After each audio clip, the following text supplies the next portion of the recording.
los niños van saliendo, buenas tardes hermanos, me da mucho gusto verles de nuevo. Les ruego por favor que los que tengan sus celulares que los pongan en silencio, para que no sea la canción de la Tusa, no sé, por aquí. Sí, que no sea reggaetón ni banda, por favor. Y tampoco ninguna canción. Abran por favor sus Biblias en Marcos capítulo 15. Repito la cita, Marcos 15, del 15 al 39. Vamos a estar estudiando en esta mañana.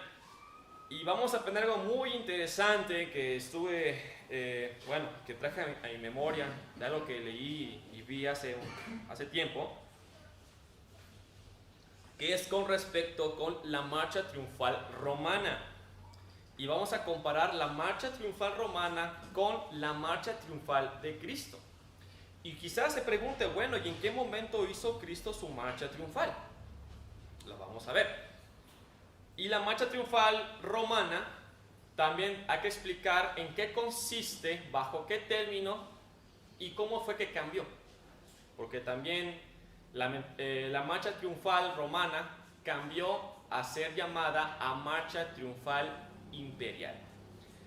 Así que voy a dar lectura solamente en el versículo 39 para iniciar con oración. Dice que el centurión que estaba frente a él, viendo que después de clamar había expirado así, dijo: verdaderamente este hombre era hijo de Dios. Vamos a orar. Gracias, Padre, porque eres bueno para con nosotros. Te rogamos, Señor mío, que tu Santo Espíritu ilumine nuestro entendimiento, nos quite toda pereza, distracción, que nos ayude a enfocarnos, a concentrarnos en ti y solamente en ti, y hagas los corazones sensibles a tu voz.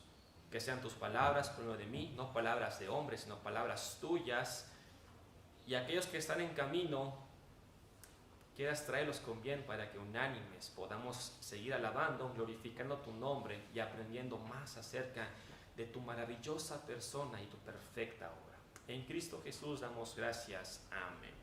Entonces el tema de esta tarde, o mañana tarde, es la marcha triunfal de Cristo en contraste con la marcha triunfal imperial.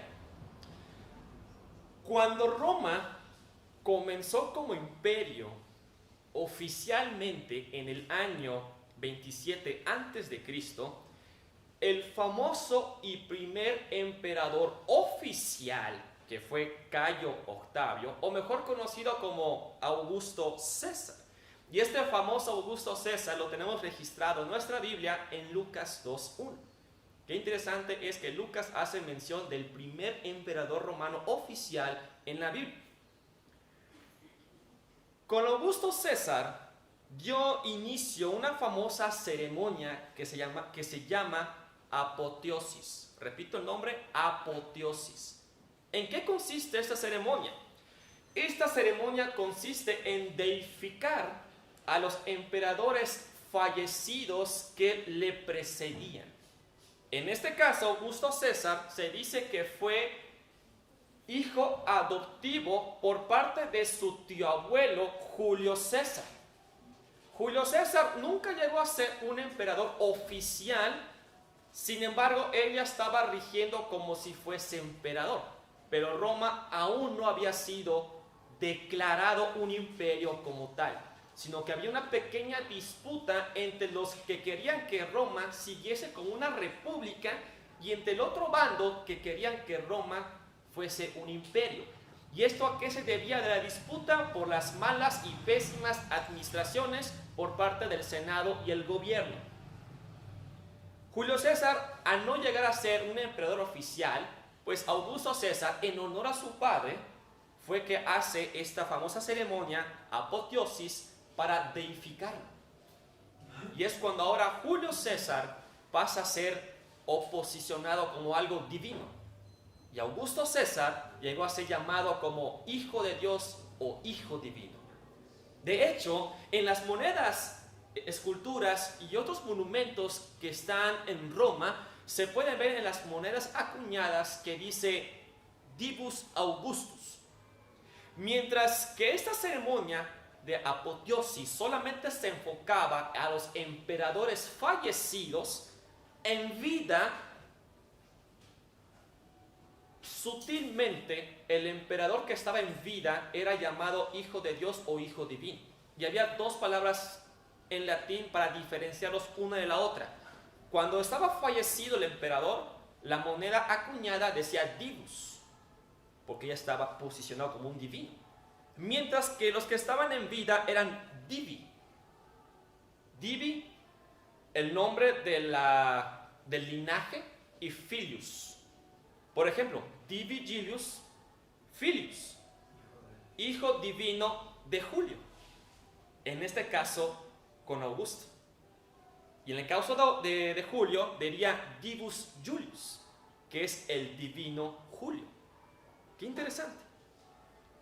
Y ahora, dentro de esta misma ceremonia, a la par con esto, se hacía una ceremonia muy interesante, que era una procesión, un festival enorme que se llama triunfo. En latín, triumpe.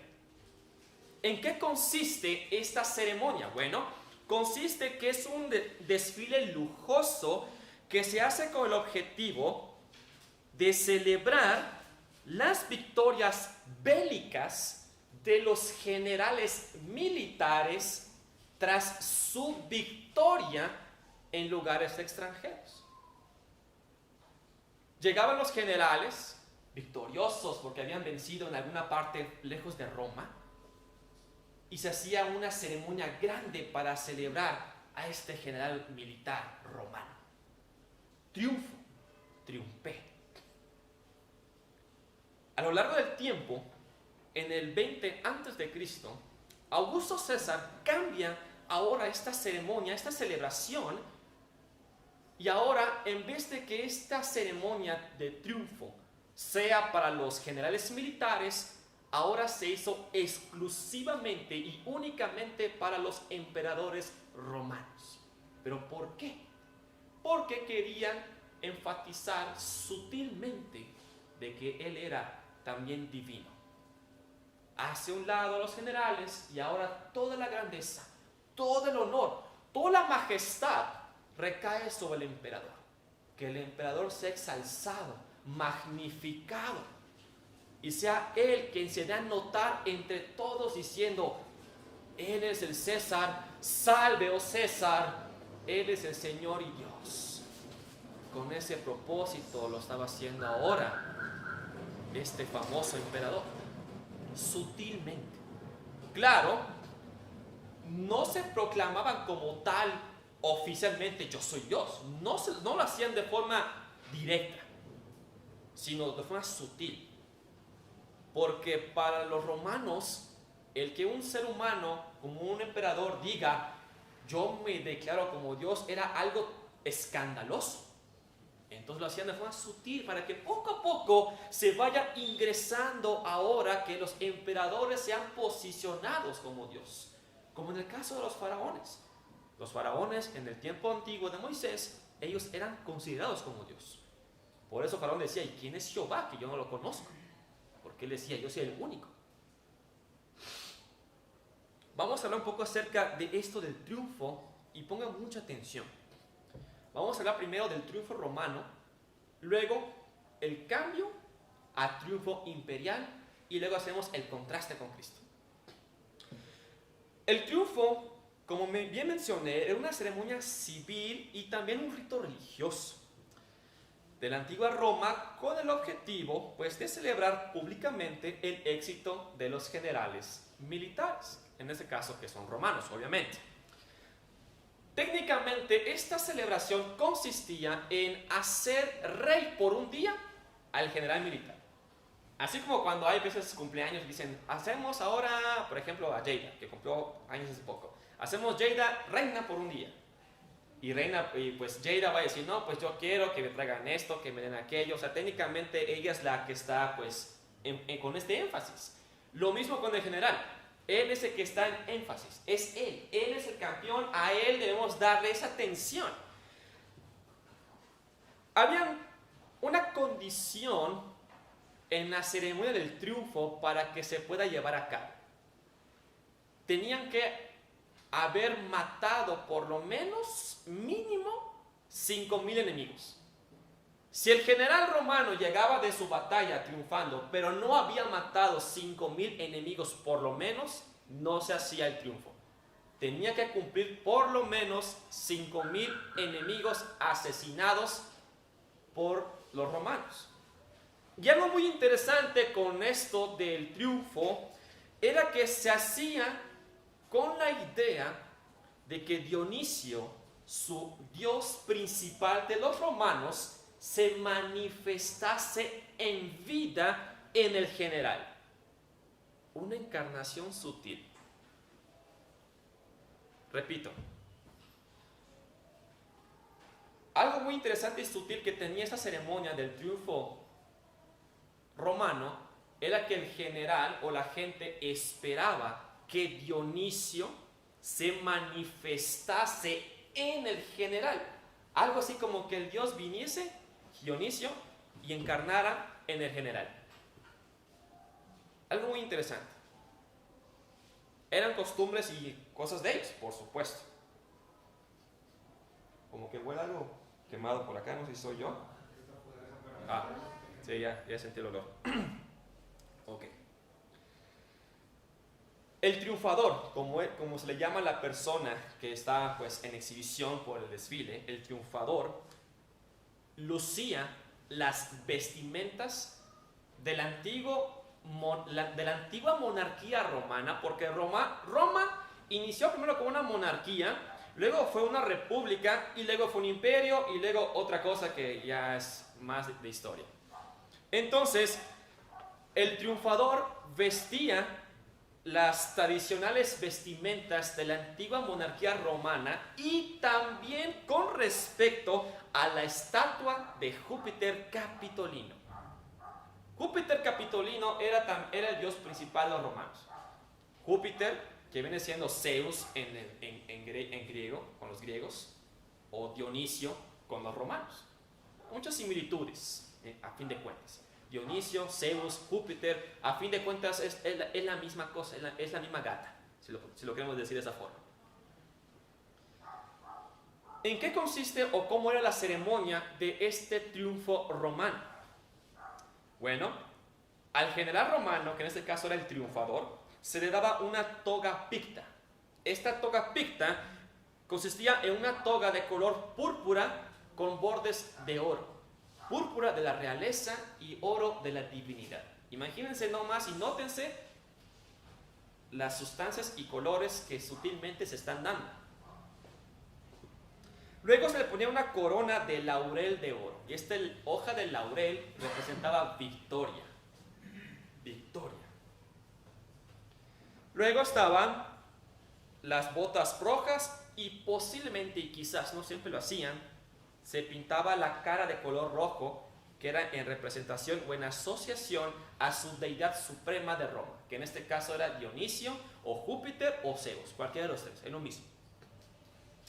Luego, la procesión, no puse el mapa, la verdad pues no se me ocurrió ponerlo, pero en la procesión de Roma comenzaba en el monte de Marte. Marte, que para los griegos es Ares, que viene siendo el dios de la guerra. Ellos decían Marte Ultor, Marte el vengador, el dios de la guerra nos ha vengado. Y comenzaban ellos desde el monte o la colina desde el monte de Marte y daban una vuelta tremenda hasta llegar a donde estaba el monte Capitolino, en donde estaba ubicado el templo de Júpiter Capitolino. Ahí es donde se hacía, ahí es donde era el punto más alto de la ceremonia. A lo mejor algunos de ustedes han escuchado hablar de la famosa Vía Sacra, la famosa vía o camino sagrado. Hay disputa en dónde inicia este camino sagrado. Hay quienes que dicen que comienza en el Pretorio, hay otros que dicen que comienza en el Coliseo Romano, hay otros que dicen que comienza en el Arco de Tito. No se ponen de acuerdo. Sin embargo, la Vía Sacra es el camino principal muy famoso en donde transitaban ahí el desfile o el triunfo romano que iba directamente al punto final, que era el templo de Júpiter. Ahí es donde se hacía mayormente la celebración, en ese camino. La procesión estaba así. Adelante estaban los enemigos cautivos, por lo general encadenados. Había unos que iban a ser ejecutados y otros que iban a ser vendidos como esclavos. Detrás de ellos estaba el botín de guerra. Atrás de este botín de guerra estaban unos guardas que les llaman, a ver si le encuentro por aquí, lictores. Estos lictores, según los romanos, si lo queremos comparar con lo que tenemos actualmente, venían siendo como unos policías que estaban custodiando que los prisioneros no se escapasen, en términos sencillos. Y los lictores tenían a la mano, vaya, no es un hacha como tal, pero vamos a decirlo como un hacha. ¿Por qué no es un hacha? Porque ellos lo llaman faces. Esas faces es una herramienta de ejecución. Imagínense que tengo a la mano un montón de varillas y que juntan un tronco grande. Son varillas que juntan un tronco gigante y que hay aquí un hacha. Esas fases era algo cultural para los romanos, porque ellos decían la unión hace la fuerza. Entonces, como la unión hace la fuerza, esta herramienta está representando a Roma como tal. Que como tiene un montón de varillas y son un montón que están juntas, pues si una varilla se rompe, imagínate poner 50, 20 varillas, pues lo rompes. Y tenías el hacha. Eso iba a ser para ejecutar a los prisioneros. Y estaban envueltos de laurel, estas famosas fases, o que representan la victoria de este general militar. Y luego estaba el general que era tirado por 4 caballos en una carroza. Este general, por lo general, tenía a su lado a un esclavo o a un familiar de ellos cercano que le estuviese recordando: recuerda que eres mortal.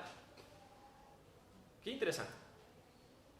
Para que no se le suba los humos a este general de que yo sí soy Dios, había alguien junto a él en la carroza que le decía: no olvides que eres mortal.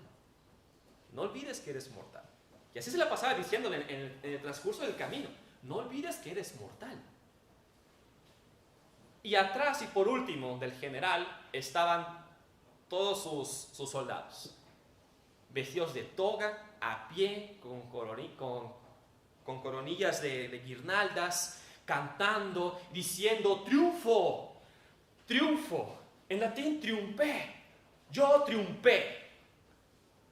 Era una celebración grandísima. Así como han visto celebraciones y festivales de aquí en Jalisco, imagínense esto en el tiempo de Roma, cuando estaba en su punto más alto de imperio. ¡Wow! ¡Qué espectáculo! Y así era el triunfo romano para los generales militares. Llega Augusto César y en el 20 a.C. cambia rotundamente esta celebración, y ahora va a ser exclusivamente para los emperadores, solamente para ellos, con la idea de decir sutilmente: yo soy Dios, el Hijo de Dios, el Hijo divino.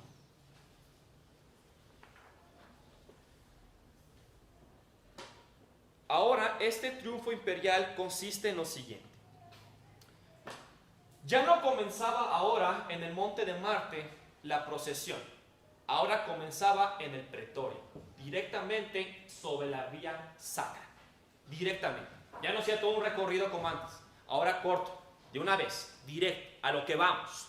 Pero siempre terminaba en el punto final, que era el templo de Júpiter Capitolino. Siempre ahí terminaba. Algo interesante. El monte Capitolino, algo muy interesante que leí, se le llama Capitolino porque, de acuerdo a las leyendas antiguas de Roma, hay un historiador que se llama Dionisio de Halicarnaso. Este compa dice que durante la colocación de los cimientos de un templo en cierta colina romana, se descubrió una cabeza humana intacta. Así, háganse cuenta que quitaban la cabeza, estaba recién ahí la cabeza y estaba en esa colina, intacta. Entonces los adivinos proclamaron: romanos, díganles a sus conciudadanos que el destino ha ordenado que el lugar en el que encontraron la cabeza sea la cabeza de toda Italia. Y desde ese momento se le llama monte o colina capitolina. Interesante esa leyenda. Y en esa precisa colina, ahí pusieron el templo de Júpiter. En pocas palabras, realzando y posicionando a Júpiter como cabeza de todo. Y ahí iba a terminar el emperador romano, en esa colina capitolina, en el templo de Júpiter, para posicionarse entre los dioses. Qué interesante es toda esta celebración. Ahora veamos en qué consiste este desfile del triunfo imperial. El emperador llegaba al pretorio romano. Llegaba al pretorio y estaba la guardia pretoriana. Llegaba el emperador y la guardia pretoriana quitaba la toga púrpura que tenía, en este caso Júpiter, la estatua de Júpiter, y se lo ponía al emperador. Luego agarraba una corona de laurel de oro y se la colocaba al emperador. El emperador, para ganarse más el favor del pueblo y de la milicia, repartía regalos. Y luego los romanos, los pretorianos, decían: salve, oh César, salve, oh César. O en latín, ave César, decían los pretorianos. Y ahí comenzaba la procesión. Salía del pretorio, tirado de caballos, en su carruaje, y toda la gente, el público, aclamando: ave César, ave César.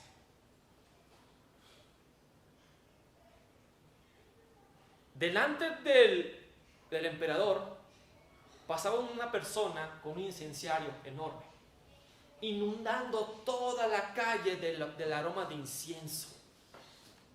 Y atrás del emperador había un toro que llevaban jalando para ofrecerlo en sacrificio en el templo de Júpiter para Júpiter, que en este caso era Zeus. Y junto al toro había una persona que tenía un hacha, por lo que era un soldado, y esta hacha iba a ser el instrumento para la ejecución de este toro que iba a ser ofrecido en el templo de Júpiter. Al llegar al templo de Júpiter, llegaba el emperador y alguien le daba una copa llena de vino.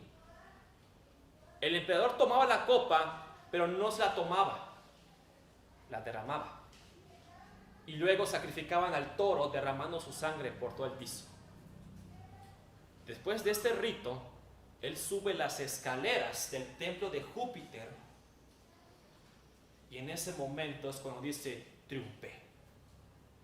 Pero antes de decir triunfé, delante del César o delante del emperador, a unos escalones abajo de él, para demostrar su autoridad, habían por lo menos dos personas, una a su derecha y otro a su izquierda, para demostrar su autoridad, que yo estoy por encima, soy la cabeza de todo Roma.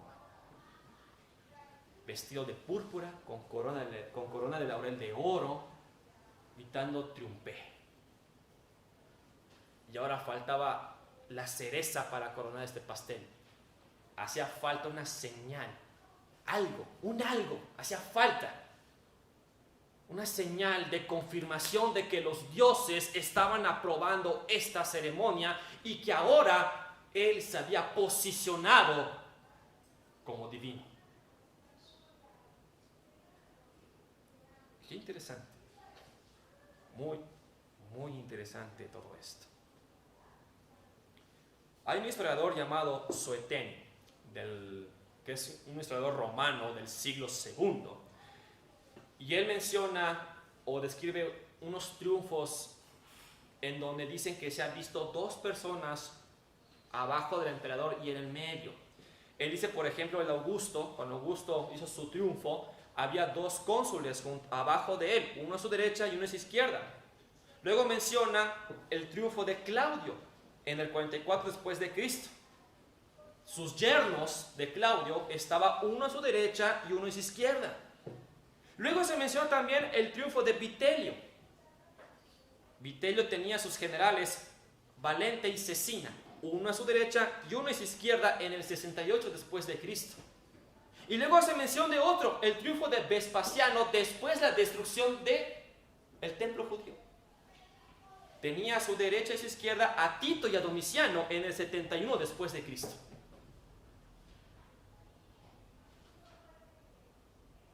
Pero ahora ya hablamos mucho acerca de los romanos.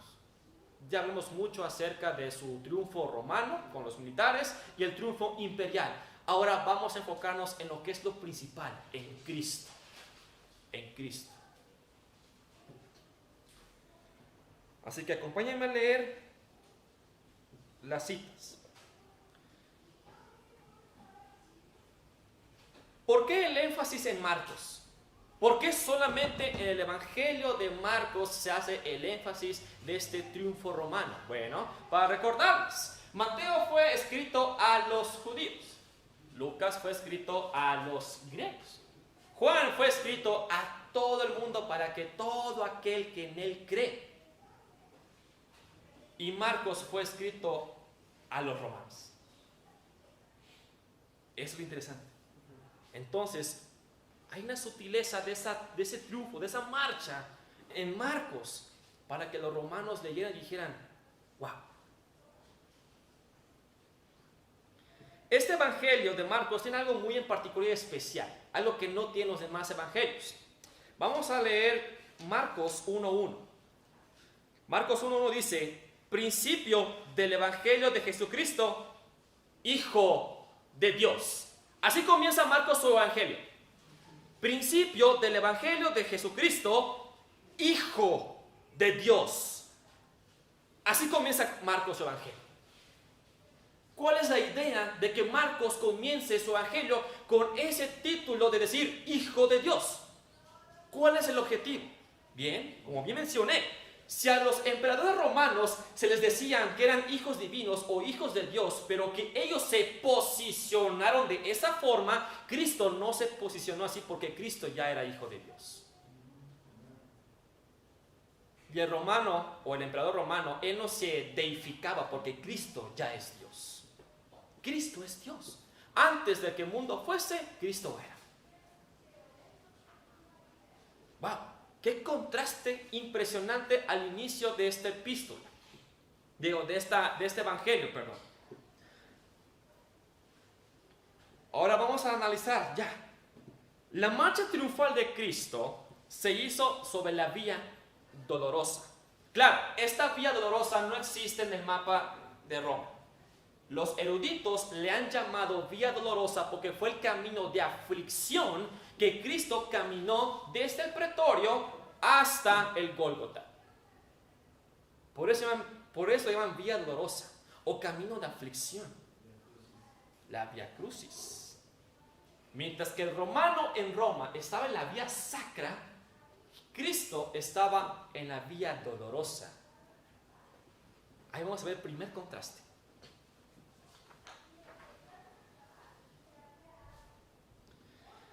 El emperador comienza su procesión en el pretorio. Cristo comenzó su procesión en el pretorio. El emperador se presentó ante los pretorianos.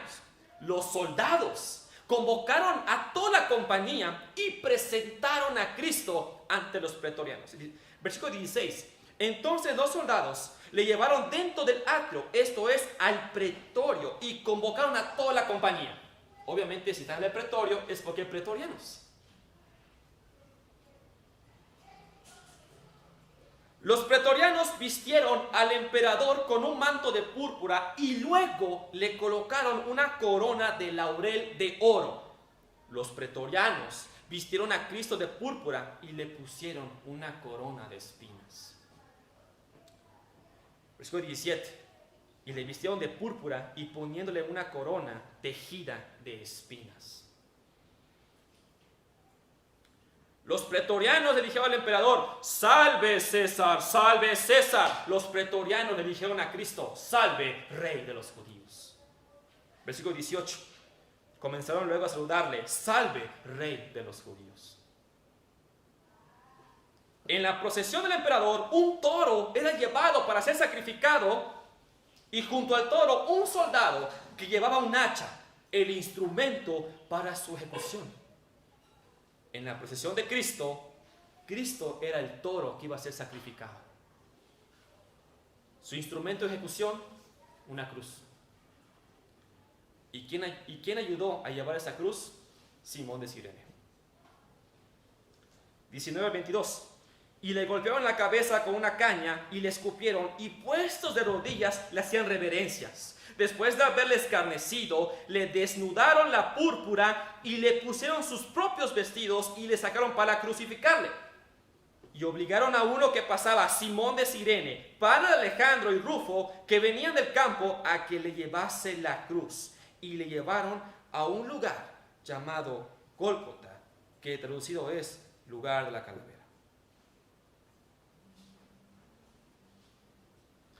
El emperador debía llegar al templo de Júpiter Capitolino, ubicado en el monte Capitolino. Cristo llegó al Gólgota, que traducido en la Biblia dice el lugar de la calavera. Algo muy interesante aquí es esto. Mientras que la leyenda del monte Capitolino decía que encontraron una cabeza intacta, Marcos dice que lo llevaron al Gólgota, que es el lugar de la calavera. La calavera, ¿qué representa? ¿O qué parte del cuerpo es? De la cabeza. Mientras que en el monte Capitolino la leyenda era una cabeza intacta, casi diciendo que estaba en vida, en el monte de la calavera, por ser una calavera y por ser de la cabeza, era el monte de la muerte.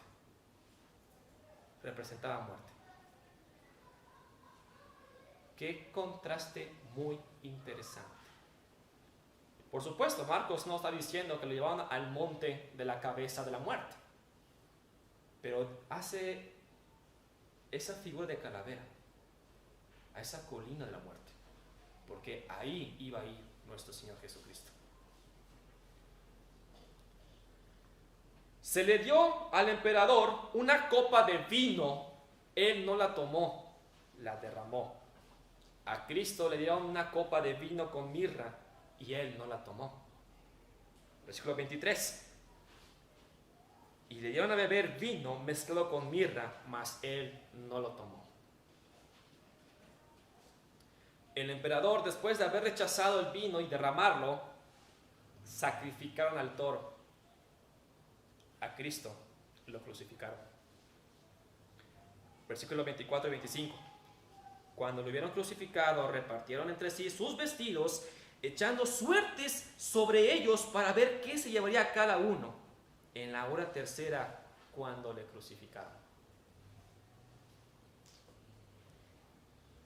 Después del sacrificio, el emperador subió las escaleras del templo de Júpiter Capitolino, y él tenía dos personas, uno a su derecha y uno a su izquierda, debajo de él, para demostrar su autoridad. Cuando Cristo fue crucificado y levantado, él tenía dos personas, una a su derecha y una a su izquierda. Versículo 26 al 28. Y el título escrito de su casa era El Rey de los Judíos. Crucificaron también a él a dos ladrones, uno a su derecha y el otro a su izquierda.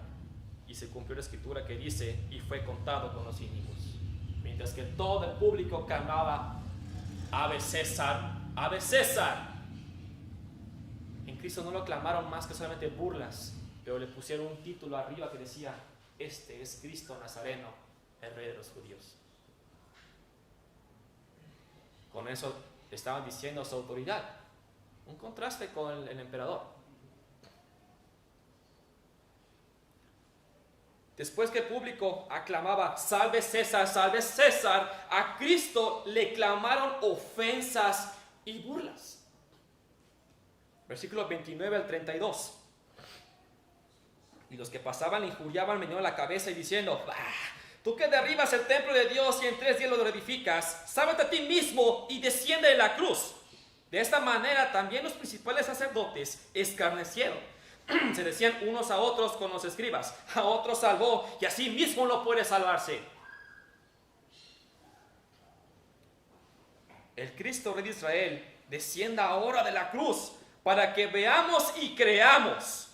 También los que estaban crucificados con él le injuriaban. Wow. Y ahora, la cereza que pone en el pastel, una señal. Debía de haber algo, una señal. Cuando Augusto César hizo la apoteosis para Julio César, que era su padre difunto adoptivo, se dice que curiosamente, yo sé que no hay nada casual. Con Dios las cosas no son casuales, no son casualidad, son causalidades. Dios las causa con un propósito. ¿Cuál? No lo sé, Él es soberano. Pero se dice que en la ceremonia de la apoteosis, es decir, para deificar a Julio César, pasó un cometa durante varios días. Y que eso fue la señal de que los dioses estaban aprobando de que Julio César ahora sea deificado. En el caso de Cristo, hay muchos eventos que ocurrieron, varios. Vamos a leer del 33 al 38. Cuando vino la hora sexta, hubo tinieblas sobre toda la tierra, tinieblas. A la hora novena, Jesús clamó a gran voz diciendo, Eloi, Eloi, lama sabactani, que traducido es, Dios mío, ¿por qué me has desamparado? Y algunos de los que estaban allí decían al oírlo, mirad, llama a Elías. Y corrió uno y empapando una esponja en vinagre y poniéndole en una caña, le dio a beber diciendo, dejad, veamos si viene Elías a bajarle. Mas Jesús, dando una voz, una gran voz, expiró. Entonces el velo del templo se rasgó en dos, de arriba a abajo. Y vamos a buscar Mateo 27.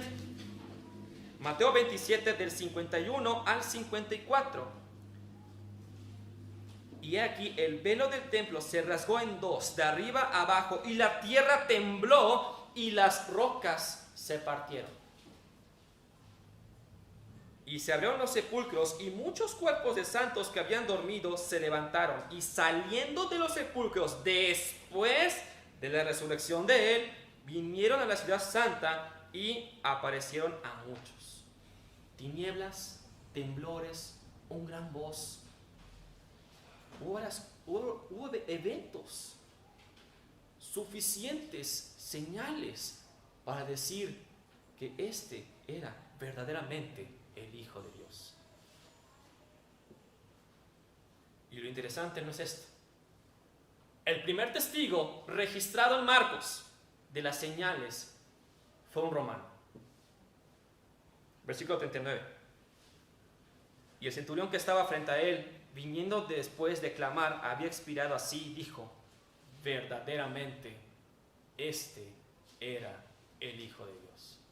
Marcos comienza su evangelio diciendo, este es el evangelio de Jesucristo, el Hijo de Dios. Y concluye esta procesión o triunfo imperial con un romano diciendo, verdaderamente este era el Hijo de Dios. ¿Ven los contrastes con este triunfo imperial, con Cristo? Qué hermoso y qué impresionante el cierre de la marcha triunfal que Cristo hizo hacia la cruz. No fue una marcha de derrota como algunos pensarían, fue una marcha de triunfo, una victoria rotunda. La victoria, o la historia mejor dicho, no concluye en su muerte de Cristo. No concluye hasta ahí. Hay más. Mientras que los emperadores romanos nunca resucitaron porque nunca vencieron la muerte, Cristo resucitó porque Él venció la muerte. Esa es la base de nuestra fe, la resurrección de Cristo. Si la resurrección de Cristo, nuestra fe es vana, no está completa. Y aún hay más. Cristo ascendió y ahora está a la diestra del Padre intercediendo por nosotros. Y aún hay más. Él ha prometido venir por los suyos. Esta es la marcha triunfal que Cristo hizo. Murió en la cruz, tomando nuestro lugar, pagando nuestra deuda que nosotros no podíamos cumplir, limpiándonos, perdonándonos de nuestros pecados. Y esta salvación no habría tenido efecto si Cristo no hubiese resucitado. Este es el contraste de la marcha triunfal de Cristo y la marcha triunfal imperial. Vamos a orar. Gracias, Padre, porque eres bueno para con nosotros. Gracias, Señor mío, porque nos muestras que tú venciste, tú triunfaste. No te quedaste solamente en esa tumba, Señor, sino que te levantaste, ascendiste, intercedes por nosotros y que has prometido venir por nosotros en el día que se ha fijado. Gracias, Señor mío, por esa salvación tan maravillosa que no merecíamos. Gracias, Señor mi Dios, por tu evangelio, tu palabra, porque está aquí escrito en tu palabra. En Cristo Jesús damos gracias. Amén. Amén.